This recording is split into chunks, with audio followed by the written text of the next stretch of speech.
राधे राधे मेरे दोस्तों, जय श्री कृष्णा। तो आप सब कैसे हो? I hope you all are fine. तो आज मैं आपको कुछ इम्पोर्टेंट बताने जा रही हूँ। ये ही कि हम लोग अनियन और गार्लिक को भगवान जी के प्रसाद में क्यों नहीं शामिल कर सकते। वैसे तो हम बहुत सारे वेजिटेबल को भगवान जी के प्रसाद में शामिल कर सकते हैं, पर हम इन दोनों को क्यों नहीं कर सकते। तो आज मैं आपको उसी के बारे में बताने जा रही हूँ। तो मैं आपको एक छोटी सी कथा सुनाने वाली हूँ। उससे आपको समझ में आ रहा है कि हम लोग अनियन और गार्लिक को भगवान जी के प्रसाद में क्यों नहीं शामिल कर सकते, ऐसा क्यों अलाउड नहीं है। पर उसके पहले मैं आपको कुछ कहना चाहती हूँ। जैसे कि आयुर्वेद के हिसाब से हमारे भोजन को 3 कैटेगरियों में डिवाइड किया गया है। पहली कैटेगरी का नाम है सात्विक। सात्विक भोजन वो होता है जो प्योर वेजिटेबल्स, फ्रूट्स, जिसमें ज़्यादा स्पाइसेस ना हो और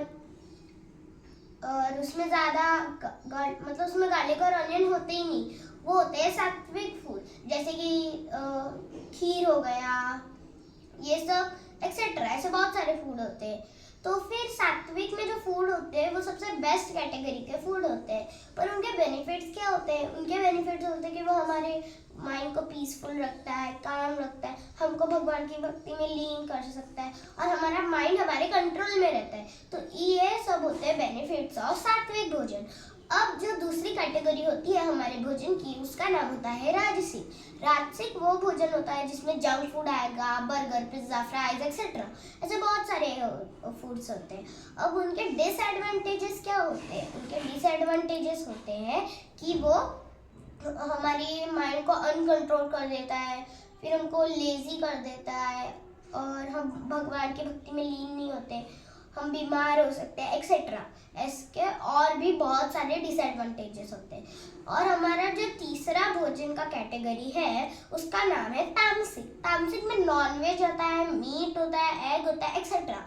और उसके डिसएडवांटेजेस होते हैं, हमारे माइंड को अनकंट्रोल कर देता है, हमारे अंदर गुस्सा आने लगता है, फिर हमको इरिटेट कर देता है और हमको लेजी कर देता है बहुत ज़्यादा। तो ये सब उसके डिसएडवांटेजेस होते हैं एक्सेट्रा, और भी होते हैं। फिर अभी मैं आपको कथा सुनाने जा रही हूँ जिससे आपको समझ में आ जाएगा कि हम गार्लिक और अनियन को क्यों नहीं शामिल कर सकते भगवान जी के प्रसाद में। तो जब भी समुद्र मंथन हो रहा था तब समुद्र में से ना अमृत निकला।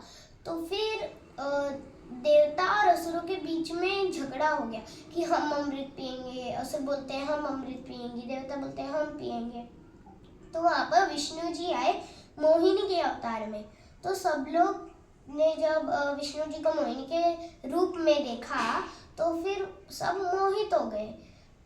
तो फिर एक असुर ने चालाकी से देवता का रूप लिया और चालाकी से वो अमृत पीने लगा।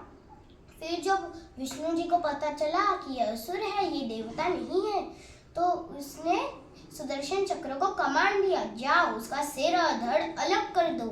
तो फिर सुदर्शन चक्र गया और उनने उस असुर का सिर और धड़ अलग कर दिया। पर जब वो अमृत पी रहा था तो उसका अमृत सिर्फ गले तक ही गया था और उसका सिर अलग हो गया, तो उसका सिर अमर हो गया। तो सिर का नाम पड़ा राहु और बाकी का धड़ नीचे गिर गया। तो जो गला था उसमें से थोड़ी बहुत अमृत की बूंदें धरती पर गिरी और वहां गिरने से वहां पर लहसुन और कांदा ग्रो हुए।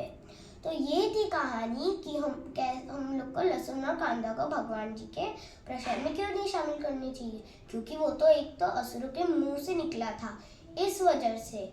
और जो भी कांदा लहसुन ज्यादा खाता है तो उसका बुद्धि भी असुरों जैसा हो जाता है। माना कि हम लोग लहसुन और कांदा को शक्तिशाली और रोगनाशक कहते हैं क्योंकि वो अमृत से ग्रो हुए थे, इस वजह से। तो दोस्तों आज के लिए बस इतना है, मिलते हैं बस अगली वीडियो में। राधे राधे, हरे कृष्णा।